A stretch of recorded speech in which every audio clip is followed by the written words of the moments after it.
And live. Yeah, good afternoon and welcome to P&P Live. I'm Brad Graham, co-owner of Politics and Prose, along with my wife, Lissa Muscatine. And thanks for joining us here online, where we've been able to move many of our events in response to the current pandemic and continued need for social distancing. With Crowdcast, which is the platform we're using this afternoon, you can see us, but we can't see you. And you can still ask a question. To do so, just click on the Ask a Question button that you see at the bottom of your screens.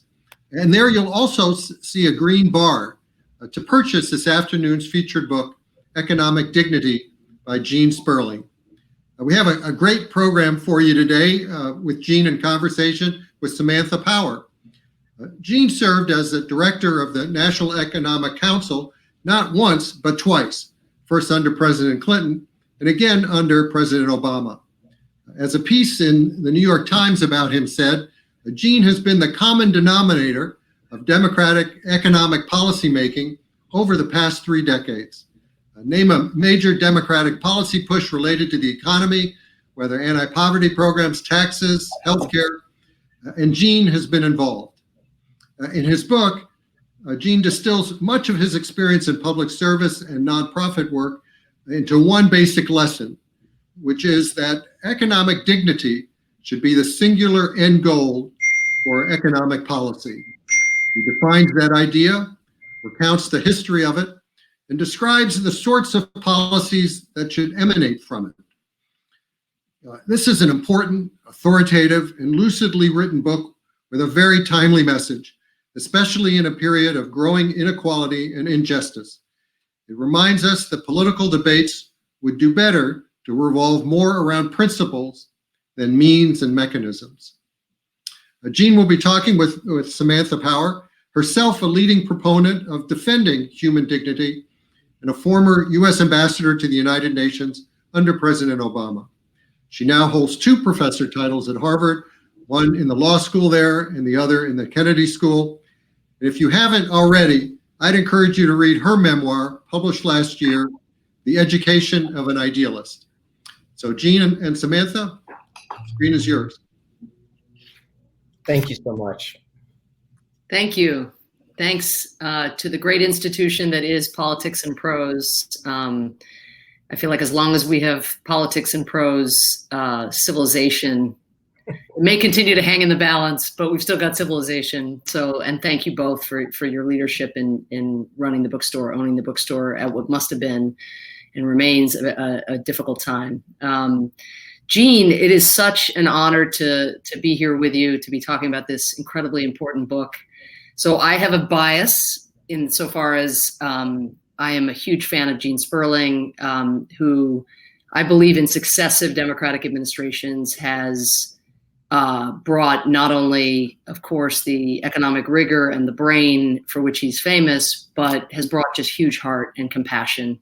And you saw it as he labored during the last great recession, which at the time seemed like the worst thing you could imagine in our lifetimes. And I certainly hope he's somebody who'll have a place in a future Democratic administration, because the experience he has, the heart he brings to policy debates, just make for the perfect combination.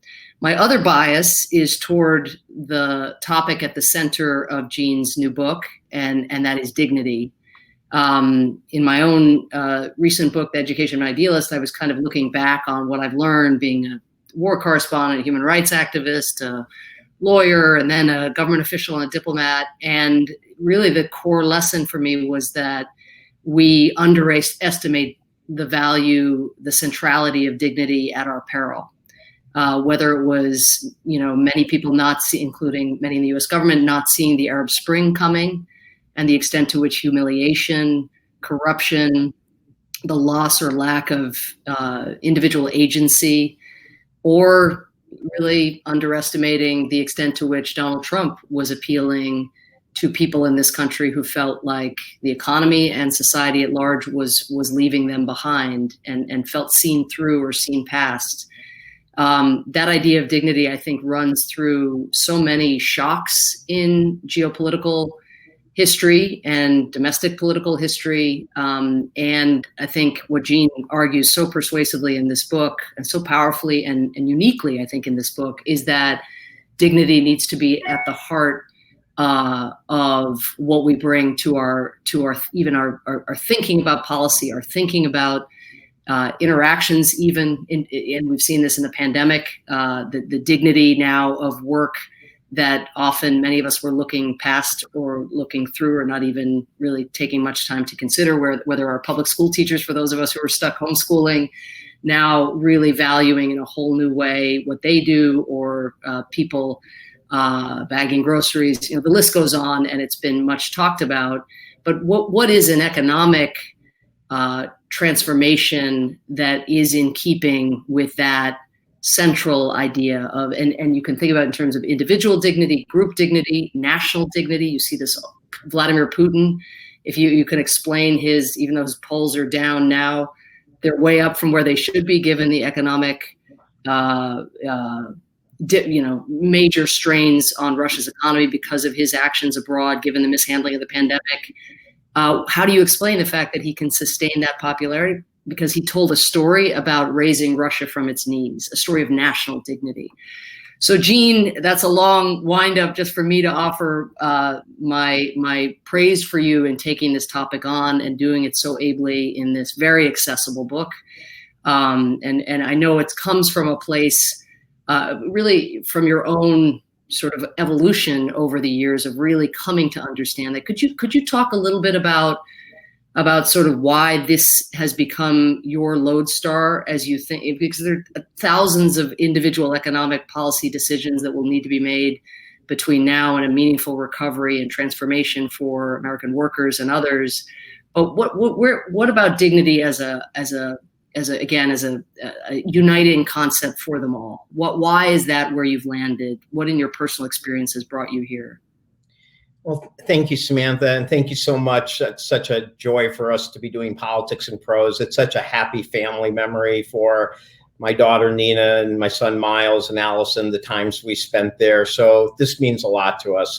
So thank you to you. Thank you to Politics in Prose. I felt being involved in the national economic debate for a few decades, I just felt like there was something wrong with the way the discussion went. We tended to start focusing on particular means and metrics, and somehow or another, there's too little asking, what is the ultimate end goal of economic policy? I mean, there's just enormous debates about specific policies. Was this the right decision, wrong decision? Are you for deficits? Or are you against this or that? And at some point, you start focusing on the policy instead of asking enough at each point in turn, what is your ultimate end goal? And how is that serving that? Has it changed? Are there other things that should be prioritized?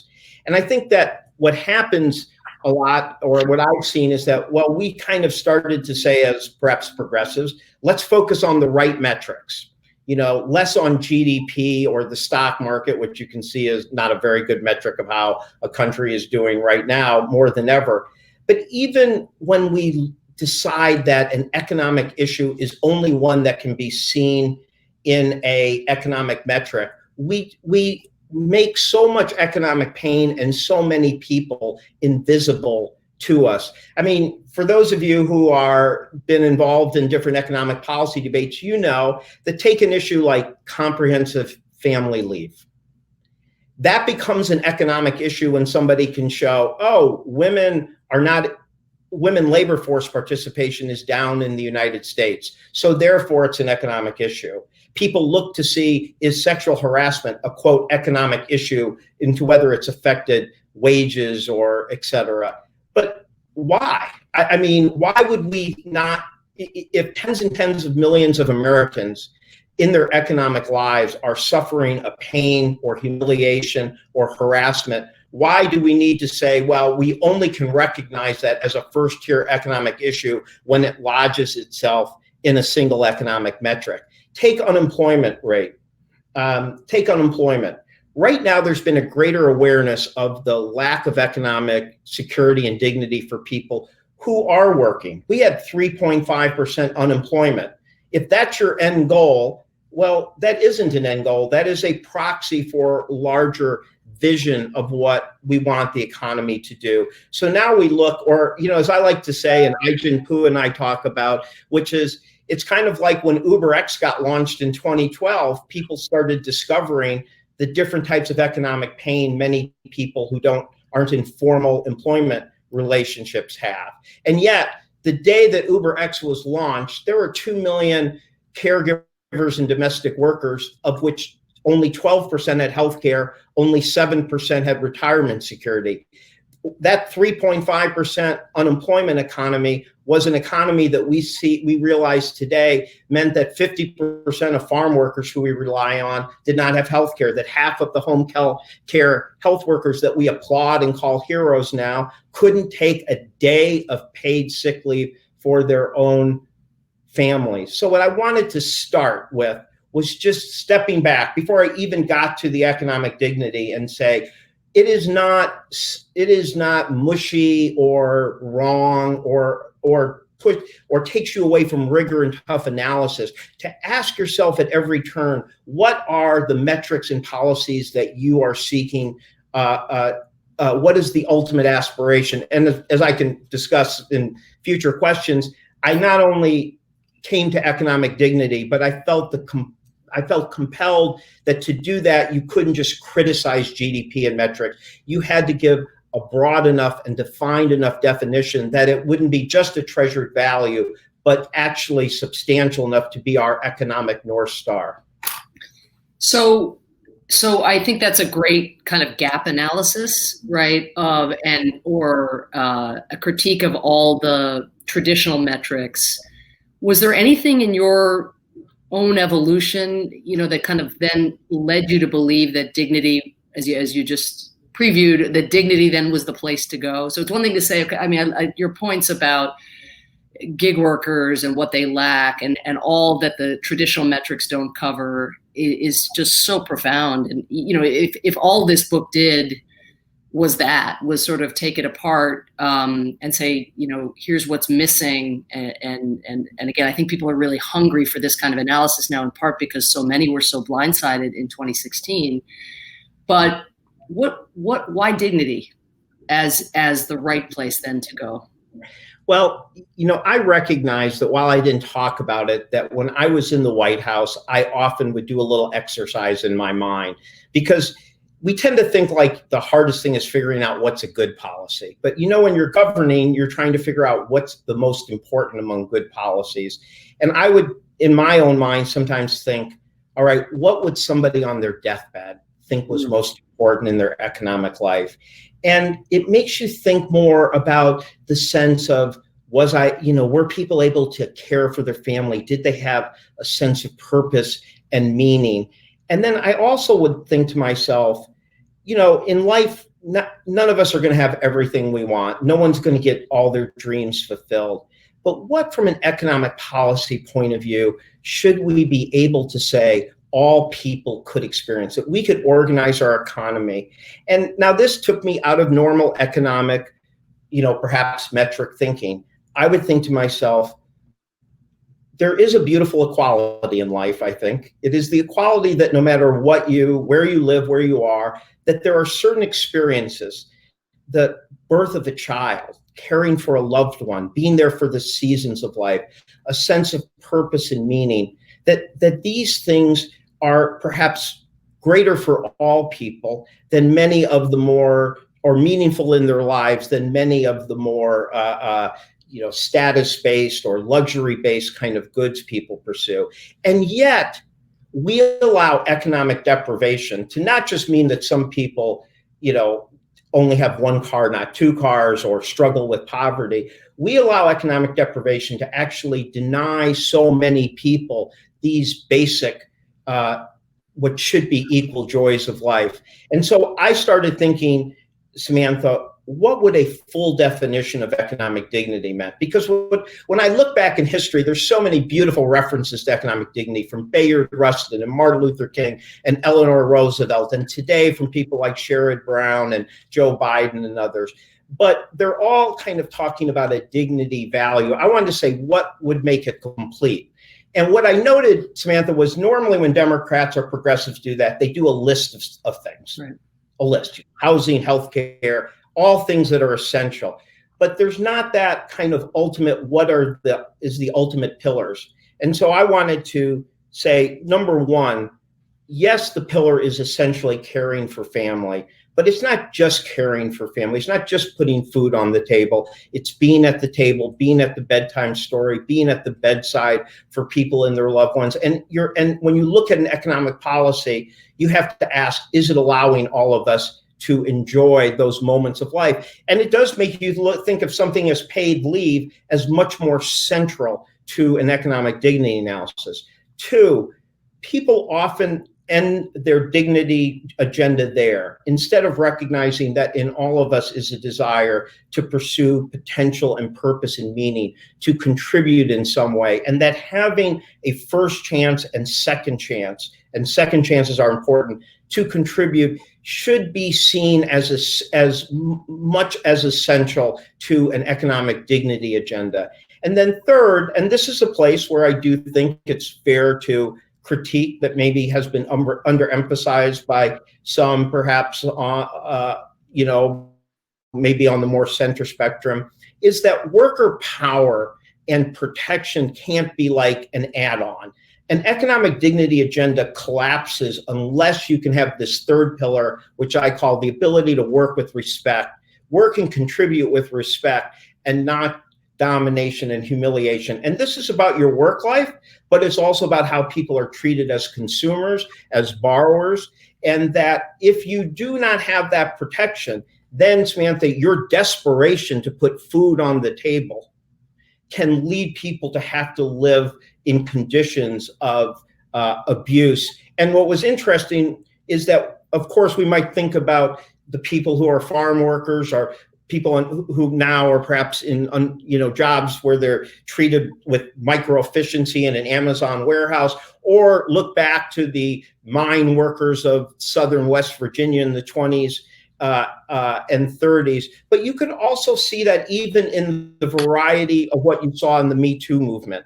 You saw many poor, women struggling, janitors overnight having to put up with unthinkable percentages of sexual assault and violence.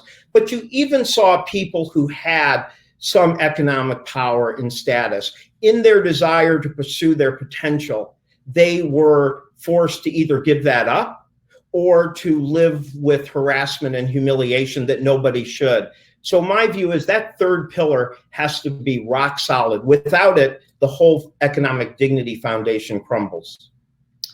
So let's stay on the third pillar just for a minute. And I want to remind people to ask your question by clicking that ask a question. We've got some great comments in the chat, and we'll look at those too, mainly because they're all nice praise of Jean, which we like. But put your questions if you could in the ask a question. So to stay on the third pillar, would you say that then is the since each of these pillars interface, or without one, the building falls. That stands out as the place where we've seen, really serious erosion, whether in terms of union strength or other factors. So can you talk a little bit about sort of the trend lines on that particular pillar, and what worries you, and what is there anything that we're missing that seems like a bright spot in that area? Right. Well, in the book, I kind of tell the story of the fight against domination and humiliation in the workforce by highlighting so many of the women heroes, from Ida Tarbell to Florence Kelly, and then up till today, whether it's Mary Kay Henry or Elizabeth Warren or Ai-jen Poo or Dorothy Bolden. And I think the key is that this is an ongoing struggle. You can't look and say, well, geez, we had minimum wage laws, or we had anti-child labor laws. We see today, one of the things I mentioned in the book, before COVID happened, before the stuff with meat packing, was already how people in the, for example, poultry industry, with deregulation, are forced to do 175 birds per minute at such a rate that they have twice the amount of serious injuries, 7 times the amount of carpal tunnel syndrome, and that even some have to wear diapers at work because there's not time for a bathroom break. So the fight to ensure that in your economic life, and I don't just mean the dignity of work here too. I think if there's one thing that, Elizabeth Warren and others have shown and made a point of, is that you can suffer domination and humiliation in terms of predatory student debt, predatory housing policies. So it's a broader view. So I think that's one place where there's been a bright light, which is the creation of the Consumer Financial, CFPB is an institutional response to dealing with domination and humiliation. But what I do say is that I think in the 90s, you had 6 years of Republicans controlling the House. There wasn't much chance of getting worker protections. You had a very tight labor force that was lifting wages, reducing poverty. But I think over these last 20 years, we really have seen the increase that globalization and economic concentration has, and the attacks on the right to collective bargaining and the failure of minimum wage to go up. These things together are just a huge hit on economic equality and also just for dignity. I mean, I title that chapter, "Take This Job and Shove It." That the reason that song, Johnny Paycheck song, was so popular was it reflected that there is a degree of dignity, which is that you have the power to leave, the power to change. That power only comes with both a combination of laws, civil rights laws, anti-discrimination, anti-sexual harassment laws, but also the power to bond together. So I think what we've seen over the last 20 years has been a growing economic concentration, things like wage theft, no compete clauses for low-income workers, a lot of things where economic concentration has come expensive worker power. So it is even more of clearly an essential issue. But again, I do see some positive things here as well. I think you see more people looking at ensuring that all people can collectively bargain or bond together. I think what Ai-jen Poo and Dorothy Bolden did before in an area like domestic workers, where it may be impossible for them to collectively bargain in a traditional way, where they're still saying, let's have a National Domestic Worker Bill of Rights, let's maybe have a wage board, let's find a way that we give all people power. So I think we both have to protect the basic right to collective bargaining more than ever now, have a stronger minimum wage, greater protections. But I also think part of that, too, is recognizing that everyone should have the capacity to bond together, band together. Because if you don't, in our economy, you might as well be the Tiananmen Square, man standing in front of a tank.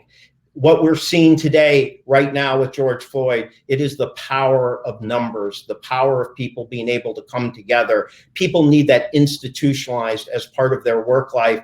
And it's not okay to say that we're just going to invest in people and not worry about that. I think there was a critique that people like myself sounded that too much in the 90s. And I think you look at the last 20 years, that's a fair critique. This has to be a central third pillar to an economic dignity agenda. Jean, I want to come to COVID and very especially to issues of race, which you write about in the book, and which obviously have to be dealt with in a much more transformative, dramatic way. But maybe just to pick up on the point you just made about the 90s, and maybe even carrying it forward, so there's been a lot of learning and again, the Trump election, I think we can all look back and say that was probably more of a wake-up call than it should have been. And so I have a question that I think comes from, there's something in your book that inspires the question, but I don't think it's addressed directly. So I hope it's not blindsiding you, but how do you get policymakers and economists, but this would be true in my area as well, but closer to the people who are affected by the policies they're making? Because in some sense, I just think, how were we blindsided in November 2016 and again, there's a lot that went into Trump's election and very, very settled by 78,000 votes in 3 states, including your home state of Michigan. So, one doesn't want to overlearn, but there's no question that non-college educated white Americans shifted and turned and felt betrayed or ignored by the so-called ruling class or the people who've been in power at least for the prior 8 years. So as a structural matter, putting to one side what the right answer is, what structurally would have needed to happen for people to be more viscerally connected with the kinds of examples you've just offered, and the kind of pain and lack of dignity that exists in our country and elsewhere in the world? So I think one of the things I do talk about in the book when I talk about economic dignity and change, and it's another perfect example where kind of traditional metrics lead a lot of pain to be invisible, which is that we tend to, again, look at, are people working? What's their unemployment rate? What's their median income? Those are all important things. But I think a lot of the dignity pain happens through disruption. In other words, a person can get a decent start. They can be working pretty well. But we have this, and I do think it has been a kind of patronizing attitude, a bit of like, oh, well, this technology or that globalization trend is kind of good for the country as a whole. And then there's this terrible phrase people say, oh, well, we just have to compensate the losers. I mean, just even think about that language, compensate the losers. I think we've underestimated in our country how much pain people are inflicted by the disruption of different things in the economy. And I don't think we've ever been really serious about it. And so I think the way we should think about it is less about it's for this demographic or that demographic. But to me, an economic dignity agenda says that you do not let any group of people suffer an accelerating, harmful, devastating harm to benefit others. I try not to do the philosophy, but there's but Kant's definition that that dignity means no person should ever be felt as if they're a pure means to other people's ends. Well, certainly that's how I'm sure many of the meat and poultry workers feel as they're forced back into dangerous conditions. But I think that when you look at globalization technology, there's a lot of people that probably rightly feel, oh, maybe this was good for the country. Maybe this lowered costs for everybody a little. Maybe it was good. Maybe it was good for some efficiency metric. But I was not treated as an end. I was not valued. And that is a real live economic harm, which you can show by the degree of pain when communities spiral down and when workers go through long-term unemployment. But I think there is a dignity element there as well, a feeling forgotten, as a feeling like you weren't considered as part of the community. I have a quote that James Carville says, which I always love to quote, where he says, I wonder how elites in Washington would feel about trade if somebody did an analysis that said, it's going to be great for the efficiency, it's going to be great for productivity, but nobody will be able to get their first three choices for private schools for their kids. I mean, it's a tough critique, but it goes to what you're saying, which is, do we allow the pain of other people to become too distant? And did we, and I think one of the things that even if you believe in a stronger globalization view that you have to say now is we should not go forward with things that create more disruption like that unless we have an actual framework in place that ensures that there's a sphere of dignity that nobody goes beneath, that no one's trampled on. My only thing that I want to add, though, which I think is important, is I do think sometimes the Trump discussion leads to some people to discuss dignity as if it was only an issue of the dislocated white male worker. And yes, that's extremely important. And yes, I do not think our country served and our policy served many of them well in the communities, and that's been a big part of what's in this book. But I also think that it is a mistake to see it as about a demographic, because women of color have been dealing with dignity harms on all three of these levels for decades and decades. So my view is that you have dignity principles and you look at what you need to do for different types of groups to achieve that dignity. But I get offended and upset when I see some people say, they just discovered dignity in 2016, when you've had so many Americans suffering the harms of dignity from their work, lack of security, racial and sex discrimination and harassment. So let's broaden and strengthen a dignity framework that would give everybody this security, second chances, ability to work with respect. And let's make sure it's applied and understood as applying to tens of millions of Americans of all different demographics. So, Gene, I don't know if you remember this, but I know you remember this part. I'm married to Cass Sunstein for the benefit of people who don't know that, who was in charge of regulation and the Office of Information Regulatory Affairs for the first 4 years of the Obama administration. Otherwise, I would not know this. But because Cass and Gene and others were involved in shepherding an executive order through the Obama administration in those first 4 years, describing Obama's overall approach to thinking through worker safety, environmental safety, what's the framework in which you make decisions about how many particles per minute per whatever in the air is allowed, and at a time of tough economic pain, where do you get the balance right between regulating to protect people while not, curbing the need to hire more people or curb growth or whatever. So, Gene, I don't know if you remember this specific dimension, but the framework, of course, that Obama embraced was a framework of cost-benefit analysis, which many administrations have. But what was distinguishing about Obama's executive order, and this really mattered a huge amount to Cass, was that it included in your set of metrics for how you measure what the cost of a particular regulation is going to be. So if you require cameras in a, rear view cameras in a car, the benefit of that is you're going to save many, many children's lives, because it's children who primarily are getting run over, and often by their parents when they are backing out of their driveways. So the cost of putting those cameras in is steep, but the benefits, oh my goodness, look at all these lives. But a straight cut and a life is worth a certain amount in government speak. And so that's how they measure it. But it turned out that there was a lot that wasn't captured. And the main thing that isn't captured in traditional cost benefit analysis is dignity.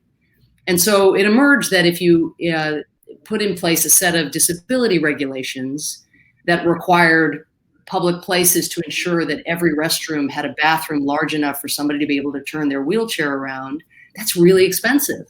And especially, again, coming out of the recession of 2008, 2009. But if you think about the dignity assault on someone who has a wheelchair and who can't turn around, who can't get into a stall and turn around, if that gets measured, then you're willing to absorb, if you're the government and you're thinking about society and benefits and costs on society, you're going to absorb more cost, more burden to business. So this executive order from Obama has in it the language of dignity as one of the things that needs to be measured in any cost benefit analysis, which I found always immensely moving. But my question is, in the actual process of figuring out, and again, we'll come to COVID here in a second, but coming out of the pandemic and the kind of economic dislocation, that is probably going to be even more substantial than what was dealt with by you and the rest of the economic team and others in 2009 and 10. But how do you operationalize this value? Like, say everybody's like, I'm with you, I'm for dignity. I want to make sure that that's the filter through which we process all of our decision making.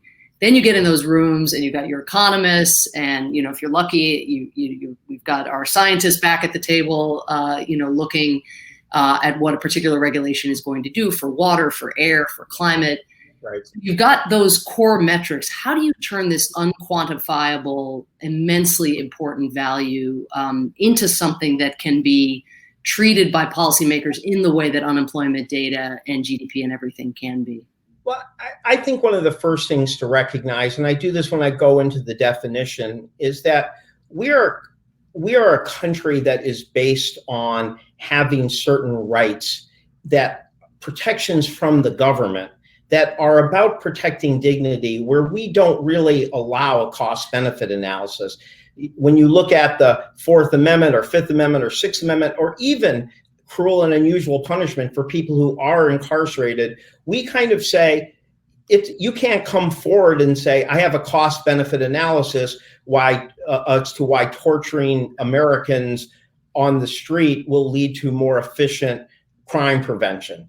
You accept that you have to come up with a crime strategy that is one that does not offend these basic rights, which I think in many ways are kind of negative dignity rights in the criminal justice.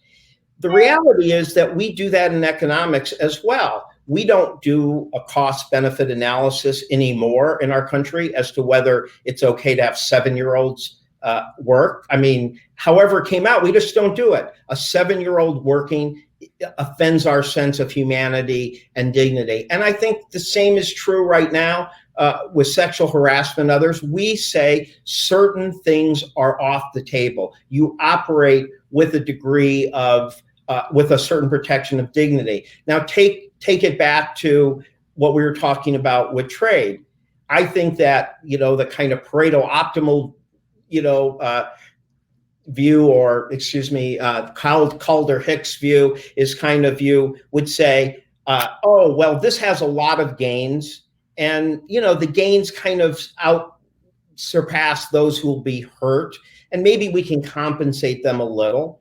And that's kind of the way people think. Or you could say to yourself, we are not going to go forward with economic things that have certain levels of dignity harm. We're going to take those off the table. And again, that's not radical. We already do that. We do that by law in certain areas. And so in that case, you may just simply say, when we have a chance to reduce the degree of accidents where the most horrific of harms, a grandparent, harming their grandchild, we're just taking that off the cost benefit. You could do it by valuing that higher, or you can just say, we're taking that off the limit together, that's just a basic value that we're kind of either taking away from cost benefit, or, as I think Cass talks about, adding, huge amounts of value to. I think that what has been powerful about this moment is that this has been a dignity teaching moment. I'm glad I put in my book Martin Luther King's speech in 1968, March 18th, to the sanitation workers' strike, because that speech is known for the line, all labor has dignity. But the most beautiful and telling line before that is he says, someday our nation will come to realize that the sanitation worker is as essential to our well-being as the doctor. That may have always seemed idealistic, not today versus COVID. We are forced in a more tangible way to recognize that people's work and value that was always invaluable to us has never been fully appreciated. But then his second line, he says in the book, is he says, what good is it to sit at an integrated lunch counter if you don't have the resources to buy your family a meal?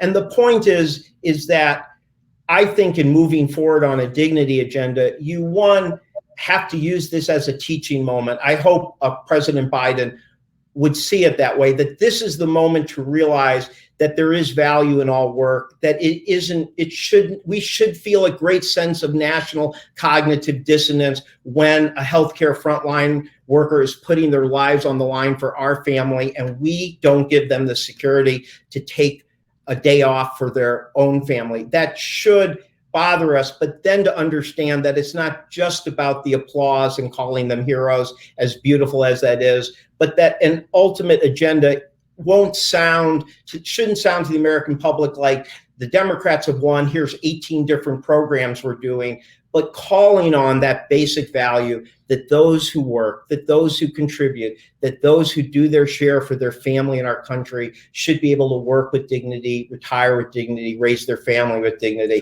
I think that it is under that basic value goal that we have a teaching moment opportunity now to take a big step forward, as we've always wanted to since FDR and the Great Society. So I want to stay on race, and then I'm gonna turn to the questions where we've gathered a couple of which are as well on racial discrimination. But just remembering, you mentioned the speech where Martin Luther King gives the speech in light of the sanitation workers' strike and speaks to them and the dignity of their work and so forth. Do you remember the signs that they carried as they protested themselves? I understand. I am. Underlining I am Yep. man. And I've thought about those signs so much as these protests have taken hold in our nation. Enough, I am a man, underline, not to be distinguished from my fellow man because of the color of my skin or the nature of my work.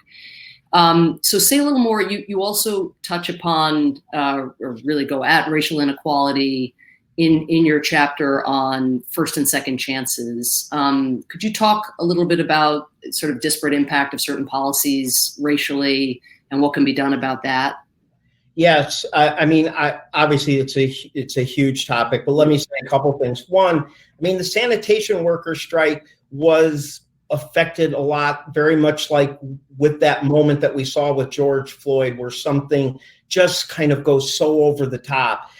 It was Ecole Cole, who was 36 years old, and Robert Walker, who were 30. They were killed, crushed by a defective a truck that people had notified was defective, and then they lose their lives and there's zero compensation for their family and children. And that moment is what really said to people, I'm not even just being treated as a human being there, and led to that powerful protest, which, obviously was where Martin Luther King was. He came back after the March 18th and then was assassinated there. But it is a powerful moment, and one we're still realizing. Without going into, there's so many different things you could talk about racial economic inequality, but I'll talk about one thing I talk in the book, which is somewhat, I think, has a twist on the discussion today. Because a lot of the discussion today is, you've seen the phrase defund the police. Well, one of the really interesting areas of systemic racism in our country right now that has gotten worse, if you can believe it, over the last 20 years is how we fund the police and criminal justice system. Over the last 20, 30 years, we have increasingly done so by putting fees and fines and making people who often were wrongly put in the criminal justice system, as we see, into really debt and leading to criminalization of poverty. People in jail or who can't get back on their feet because they're being paid. They're being asked to pay for their public defenders. They're being asked to pay for their court costs, for their probation hearing. This is crazy. And the point I make in the book on the irony was that when I was trying to make the point about that there's been an ideal in this country of giving people a second chance, of course, an ideal that's never been applied to African Americans, but for at least those who were, granted citizenship in the early part of our country, we were the first country ever to get rid of debt prisons. By 20, 30 years. We were the first country to believe in a fresh start after bankruptcy. And when you look at the value, they were saying it was very much a value of that there was something wrong about denying a person their ability to pursue their potential to continue to contribute, even if they've made mistakes that were their fault that got them into debt. Well, when you look at for African Americans, for a lot of Americans who've gotten first chances, that dignity harm is very severe when they feel they don't get a second chance. When you look at the situation with African Americans in our country, you have so many who are never really given a true first chance. We have the ideal in our country that the accident of the birth should not determine the outcome of your life. And yet, by your birth, by your income and race, we know that for way too many Americans, at no fault of their own, just by the accident of their birth, we do have dramatic limits on their ability to have first chances, to get a fair start, to contribute to the economy. And of course, books have been and should be written more on that. But even in the second chance area, the fact that we then keep the ideal of second chances, and we're the country that eliminated debt prisons, and now we are essentially creating virtual debt prisons, because when lower income Americans, often Americans who are Black, minorities, are saddled with this debt, it creates a bit of a virtual debt prison. 80% of them leave prison with debt. They can't get that keeps them from getting a place of residence, that get car, keeps them from getting a job. So it ends up being a kind of virtual debt prison that keeps them from getting a second chance. And then ironically, some people are actually put back in actual prison just because they can't pay the debts that were put on them, as we see often for unjustified arrest. So I just think that is a telling moment here, that when you're looking at the systemic racial discrimination in our country, beyond the things we've seen with police brutality and those aspects of the criminal justice, we are somehow moving towards funding the criminal justice system more and more in a way that creates virtual debt prisons and denies second chances for so many people involved in the criminal justice system, often unjustly, and very often people of color.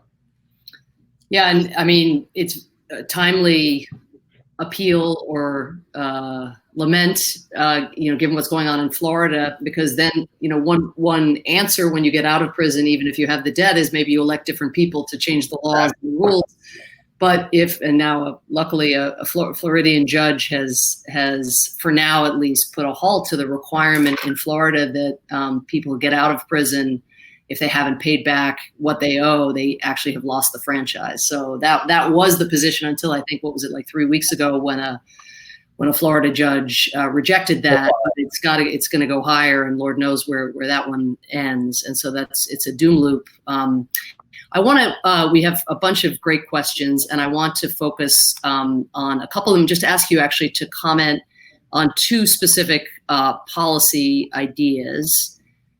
So the first is something that Andrew Yang popularized. I'm trying to find who it was who asked the question. I'll get your name maybe after I've posed the question, but and that's, or at least I think Andrew Yang, brought it to prominence in the Democratic primary, UBI, Universal Basic Income. And so would love to hear your view. I think it diverges a little bit from Andrew Yang.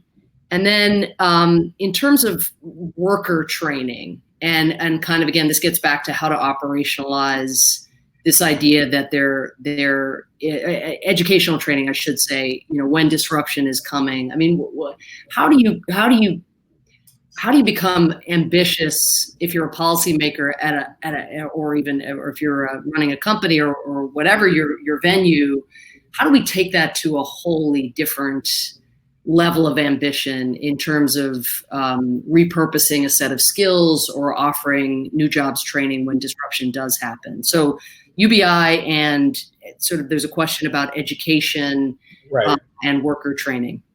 So, it's hard for me on UBI, Universal Basic Income, because so many of the people who support that do so with such passion, and a passion for dignity, which we share. But I do take a different approach, because in their view, universal means that it's important that the exact same amount of money be given to all people at every moment, regardless of their need or circumstances. To me, what universal economic dignity means is that we want to assure that all people have a certain basic level of economic dignity at all ports in their life. And so that does require broad, bold policies for universal health care, for dramatically more income support when you're in between jobs, for comprehensive paid family leave. It requires dramatic policies. But to me, it's more to ensure that at all points in your life, you can live with economic dignity. And if you look today at our policy issues, the $1,200 check that goes out to people is somewhat of a universal basic income check. It goes out to everyone under at least a certain amount of income. And I think that's extremely important, but it's important mostly because it's filling the holes in our system. It's hitting people who are falling through the cracks or have disabilities. So it's very important in our current context. But I think people also see that, 70% of Americans maybe are still doing okay. It's the 30% of our brothers and sisters and neighbors that we want to make sure are kept whole and get through this period and don't lose their homes and their health care and their dignity in caring for their children. And so when you look at the major progressive proposals right now, therefore trying to give people 100% or even more of their unemployment check so they can keep the lights on and be whole. Or Congresswoman Jayapal and Senator Sanders and Senator Warner and others are talking about payroll protection. These are very bold proposals, but it's not about giving everybody the exact same amount. It's about giving those who need it when they need it, what they need to kind of keep their degree of economic security and dignity. So that's, one. Secondly, I do feel that when you go to a UBI approach, you do start focusing on solely giving people money, which of course I believe in with the earned income tax credit and higher minimum wage, $15 minimum wage, all those things. But we are still going to need government programs. When you look at fighting systemic racial discrimination, the housing, the neighborhood involvement, the job creation, those are things where you still want to be able to prioritize government investment. And then third, some of the UBI approach comes from a view that the robots are going to take over, that automation is going to mean that there'll be less demand for jobs in our country. And I want to just emphatically say, I don't believe that is right, because even if there is a day where the private sector demands less jobs, we need so many more jobs in our economy to help give other people dignity. So I call these double dignity jobs. These are of course the direct care jobs, but they're more. They're the jobs that might help some of the people who have disabilities get the help they need to get on the job, to have the support they need, families who are dealing with disability or autism, who we basically say you're on your own, you deal with it. So what I want to say is that if we have more wealth and there's less of a demand for jobs, I don't really want to send every single person a check. I want to take those resources and create millions and millions of double dignity jobs, more dignified work, giving dignity to other people.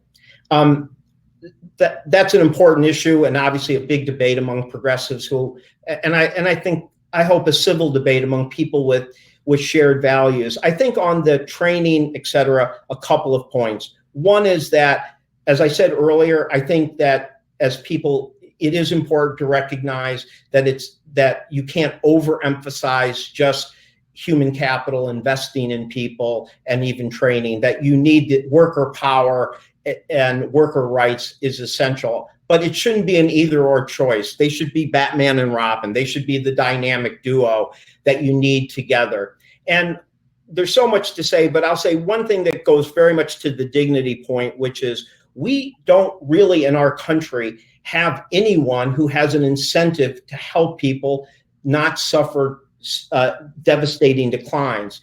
In Sweden and other places where there is stronger collective bargaining and stronger government support, there's more a sense that if you're about to lose a job, not after you've already gone through a certain amount of devastation, but before you lose the job, there's more through the government programs and the contracts that say, let's start working with you now on what you could do next before the devastation hits. Right now, no company has an incentive to do that. And then we have very, very weak government programs.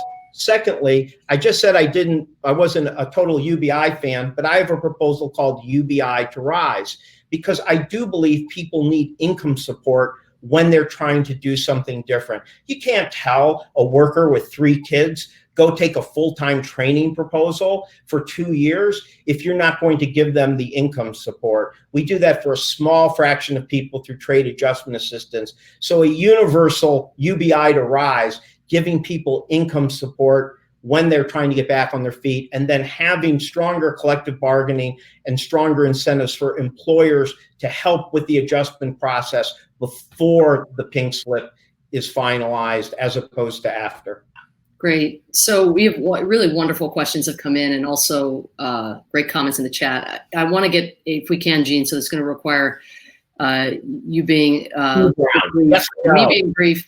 But before I get to the last two questions, I just want to flag one of the nice comments that just came in, and they're all in this vein. But no one is better than Gene Sperling in making economic concepts accessible and understandable.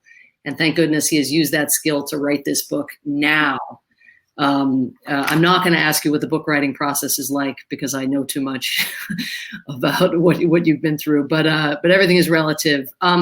So Hassan, I think, has an excellent question, and it's kind of implicit in some of the other questions as well. But are there situations when the dignity of one group or community comes at the expense of the dignity of another or others? On a policy level, how would those situations be navigated? So that's gonna be one question. My last question for you, so just you got to leave yourself time to do both, is it grows out of a bunch of the other questions about kind of whether the social contract has ever really been embraced, how people have struggled for worker rights for such a long time and then been rebuffed, whether domestically or internationally. And so the kind of core question at the heart of many of these in the Q&A here is some version of how does change happen? Okay, great. Let's say we who've read Gene's book, we embrace this concept. Certainly many of the people out on the streets are embracing this concept. But I think what would unite a few of these questions here is, what's your theory of change, Gene? Is it a top down, bottom up, all 1,000 flowers blooming? So those are the two questions. Does dignity for one group or set of individuals come at the expense sometimes of others? And then to close, just offer us a rousing theory of change here. Well, I may be able in some ways to answer both together, which is that I think that an economic dignity theory requires people believing that we are all being treated by a common value.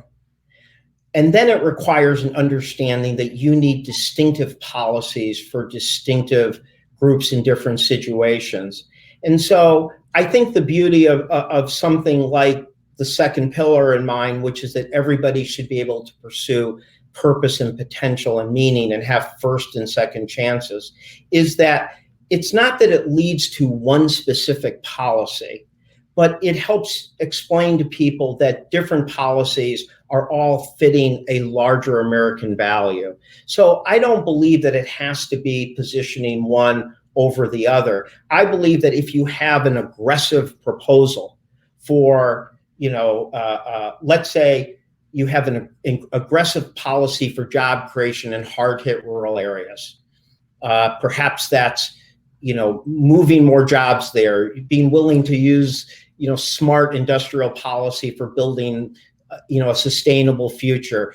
You might say, well, that job is affecting rural Americans, so it's a rural program. And then somebody says, I'm going to have a really robust program, which is going to be comprehensive across the board for young people born into poverty. It's going to mean not just better schools, but better after school, better summer activities, better college counselors, better access to individual tutoring.